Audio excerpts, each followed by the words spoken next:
Good morning, students. Our last lecture was about the circulatory system, and we have started that we are having three fluids in our body, that is blood, lymph and tissue fluid. Okay, that I have told you already. So today we will start with the properties of blood. So what are the properties? First property is that it is never stationary. Never stationary means ये कभी रुकता नहीं है. ठीक है, अगर body में आपके ब्लड है तो ये कंटिन्यूअसली फ्लो करता रहेगा और ये कहीं पर भी रुकता नहीं है ना. अगर रुक गया तो आप ये सोचिए कि बीच में क्या होगा. अगर ब्लॉकेज वगैरह है then only it stops, otherwise क्या होता है कि ब्लड जो है it is never stationary, it moves every time. Okay, second one is colour. Colour जो होता है ब्लड का, अगर आप आर्टरी से निकालेंगे it is bright red in colour. Artery, I have already told you that arteries are having oxygenated blood, whereas the veins are having deoxygenated blood. So oxygenated blood जिसमें amount of oxygen ज्यादा होती है वो artery में होता है. तो artery में आपका ब्राइट रेड होगा. वेन में क्या होता है कि CO2 ज्यादा होती है, तो इसलिए यहाँ पे डार्क रेड होगा. ना वॉल्यूम. वॉल्यूम का मतलब हुआ कि आपके पूरे बॉडी में कितना ब्लड तक हो सकता है. So in an average we are having 5 to 6 litres, मतलब एक पूरी एडल्ट ह्यूमन बॉडी में 5 to 6 लीटर्स ब्लड जो होता है वो प्रेजेंट होता है. देन टेस्ट, ब्लड का टेस्ट क्या होता है, सॉल्टिश होता है ना, नमकीन होता है आपका ब्लड. और इसका पीएच जो होता है, pH is 7.3 to 7.4. Means you have read in chemistry that 7 pH आपका क्या होता है, that is a neutral pH. Okay, तो न्यूट्रल पीएच से थोड़ा सा ये एल्कलाइन साइड को जा रहा है, तो it is only means there is a very slight difference 7.3 to 7.4. तो थोड़ा सा ये आपका पीएच जो है मतलब एल्कलाइन साइड ही बोलेंगे, तो this is 7.3 to 7.4. Okay, so these are the properties you have to go through, even you have to learn them. Okay, तो ये लर्न करेंगे. Sometimes means they are asked in the this exams. Okay, now our next topic is function of blood. So function of a blood is, there are two important functions of a blood, and these two are, first one is your transportation. Transportation मतलब कि आपका क्या क्या चीजें क्या है blood transport कर रहा है. First one is transportation, second one is protection. Okay, तो first we will see transportation. First one is digested food. Digested food. सबसे पहले I told you earlier also when I was starting the chapter that blood का काम क्या है कि आपका जो फूड डाइजेस्ट हो चुका है उसको क्या करता है, वो इंटेस्टाइन से लेता है, और लेने के बाद जो न्यूट्रिएंट्स होते हैं, मतलब उसको जो माइनर कंस्टिट्यूएंट्स में टूट जाता है आपका खाना, तो उसके बाद क्या करता है ब्लड उसको ले लेता है. आपके एमिनो एसिड्स हो गए, कार्बोहाइड्रेट्स हो गए, एंड दिस फैटी एसिड हो गया, ग्लिसरॉल हो गया, इसके फॉर्म में क्या करता है डाइजेस्टेड फूड जो होता है आपके ब्लड में जाता है, और ब्लड में जाके पूरी बॉडी में ट्रांसपोर्ट होता है. अदरवाइज आपका खाना क्या होगा कि वो आपने खाया तो वो स्टमक में ही रह जाएगा, है ना. तो उसको ट्रांसपोर्ट उसके माइनर कंस्टिट्यूएंट में ब्रेक होने के बाद ब्लड जो है उसको इधर उधर ट्रांसपोर्ट करता है पूरी बॉडी में. Okay, then second one is your oxygen. Oxygen का ट्रांसपोर्टेशन करना होता है. और थर्ड है आपका CO2 का ट्रांसपोर्टेशन. CO2 मतलब कार्बन डाइऑक्साइड. ओके, तो ऑक्सीजन जो है, oxygen again in 9th standard you have studied that you are having lungs. Lungs में क्या होती है कि आपकी एयर आती है जब आप इनहेल करते हैं, तो इनहेल करने के बाद जो ऑक्सीजन आ रही है that is again going to the capillaries. आपके जो एल्वियुलर सैक्स होते हैं, आपने लास्ट में पढ़ा होगा कि यहाँ पे एल्वियुलर सैक्स होते हैं और इनके चारों तरफ क्या होती है कैपिलरीज लगी होती हैं ब्लड की. तो यहाँ पर क्या होता है, जो ऑक्सीजन इसके अंदर होगा ये इन कैपिलरीज में आ जाता है, और जो कैपिलरीज का CO2 होता है वो वापस एल्विलाइज में चला जाता है, और फिर आप नोज के थ्रू एक्सहेल कर लेते हैं. तो यहाँ पे anyway will you have gone through this earlier also. तो ऑक्सीजन जो आ रहा है हमारे पास ब्लड में, एक इम्पॉर्टेंट चीज है, एक प्रोटीन है जो क्या करता है ऑक्सीजन को कैरी करता है, and that protein is haemoglobin. तो haemoglobin plus O2 it forms HbO2. Okay, oxy haemoglobin, इसको ऑक्सी हीमोग्लोबिन कहा जाता है. I think you people might be knowing कि ऑक्सी हीमोग्लोबिन जो है ये कंपाउंड बनता है और ये आपके ऑक्सीजन को क्या करता है ट्रांसपोर्ट करता है.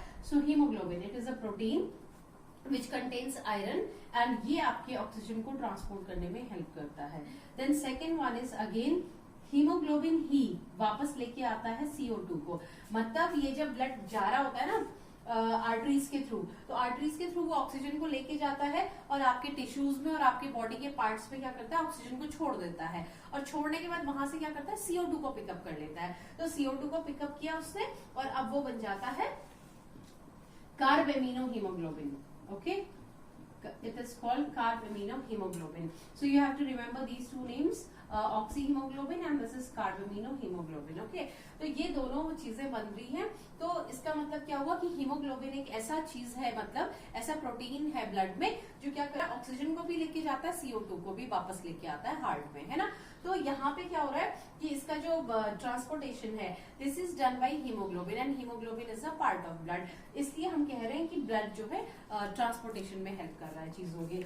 Now third one is excretory material.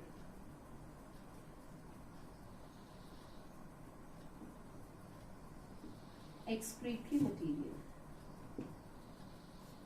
Now आपका एक्सक्रीटरी मटीरियल क्या हो गया, आपका जितना भी आपका जो आपने खाना खाया है, सारा का सारा खाना क्या होता है, यूजफुल नहीं होता.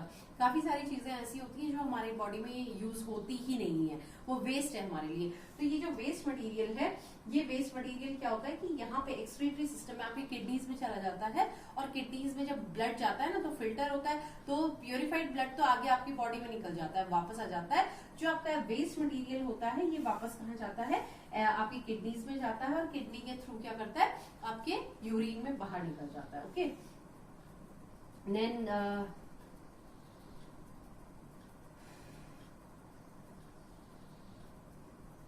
हॉर्मोन्स. हॉर्मोन्स क्या हुआ आपके, hormones again you are having so many endocrine and exocrine glands in your body.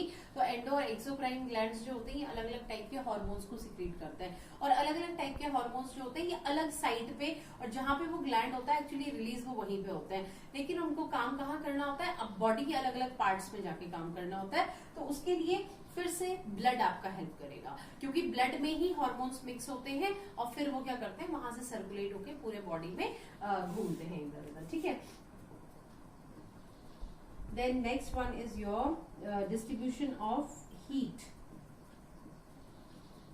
है ना. तो हीट जो है आपकी बॉडी में जो गर्मी होती है, आप देखेंगे कि अगर सर्दियां भी होती है, if you are having cold temperature, in winters also your body is hot, है ना, और गर्मी रहती है और वार्म रहती है आपकी बॉडी.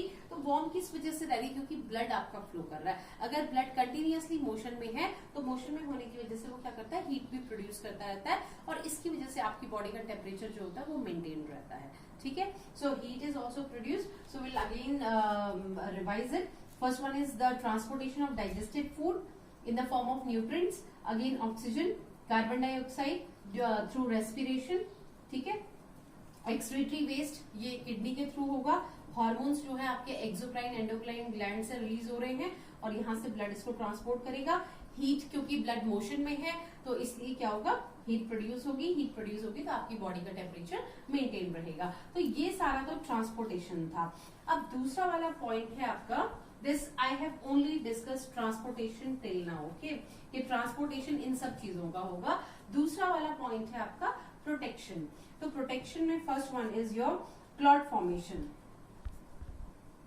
क्लॉट फॉर्मेशन समझते हैं. क्लॉट का मतलब होता है कि जैसे आपका इंजरी हो गई, कहीं हाथ कट गया, चोट लग गई, आप गिर गए, तो क्या होता है कि आपके बॉडी से ब्लड कंटिन्यूअसली नहीं निकलता रहता है. थोड़ी देर बाद क्या होता है, क्लॉटिंग हो जाती है. क्लॉट मतलब एक जिसे ब्लड का थक्का सा बोलते हैं, मतलब एक सॉलिड मास जो होता है वो वहां पे डिपॉजिट हो जाता है, तो उसको डिपॉजिट होने को बोलते हैं क्लॉट होना, है ना. तो ये ब्लड क्लॉटिंग बहुत जरूरी है आउटसाइड द बॉडी, है ना. तो जब क्लॉट बनता है तो उसकी वजह से दो चीजें हमारे लिए अच्छी होती हैं. एक तो क्या होता है कि आपका लॉस ऑफ ब्लड जो होता है वो मिनिमाइज हो जाता है. मिनिमाइज मतलब कम हो जाता है. ठीक है, that is minimized. Okay. Then second, it prevents the entry of germs.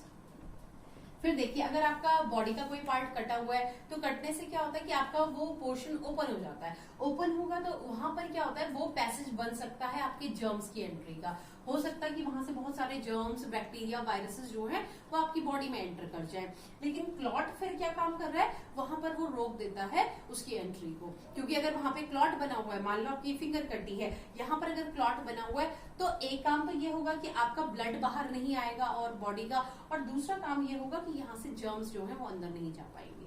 ठीक है. तो जर्म्स की एंट्री को भी ये प्रिवेंट करता है. तो यहाँ पे प्रोटेक्शन का काम हो गया. और दूसरा है आपका engulfing bacteria.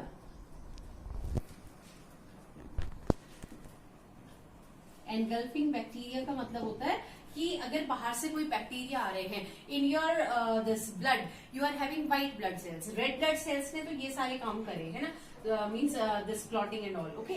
तो आपकी जो व्हाइट ब्लड सेल्स होती हैं, व्हाइट ब्लड सेल्स का काम है, दिस इज कॉल्ड डब्ल्यूबीसीज, ओके। तो इसका काम है एनगल्फिंग बैक्टीरिया, मतलब बाहर से अगर बैक्टीरिया आ रहे हैं तो ये उसको खा लेता है। एनगल्फ करना मतलब नॉर्मली अगर हम बोलें तो खा लेना, है ना। तो डब्ल्यूबीसीज उसको खा लेती है और खाने की वजह से क्या होता है कि आपके बॉडी में इन्फेक्शन नहीं होता है। तो ये प्रोटेक्शन का काम है कि डब्ल्यूबीसीज जो आपके ब्लड में ही प्रेजेंट है, they are engulfing bacteria, they are killing them and hence preventing the further infection in your body. तो आगे जो इन्फेक्शन होना है वो नहीं होता है फिर, ठीक है। और थर्ड वाला पॉइंट है आपका antibodies, bodies and antitoxins.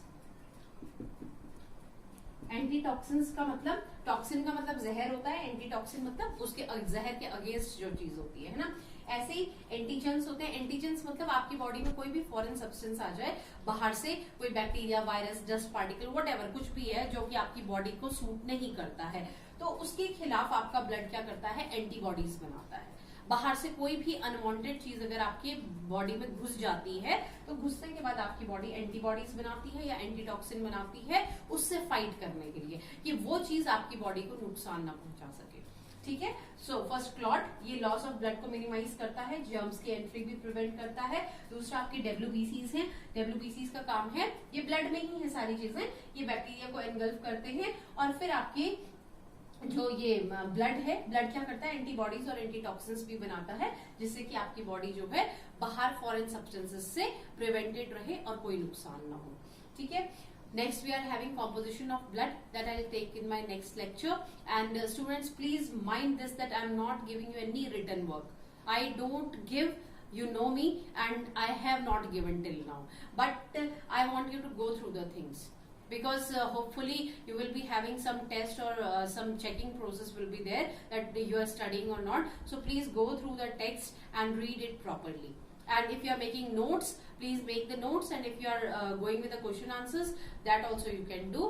Means it is optional for you, totally optional. So please go through the text.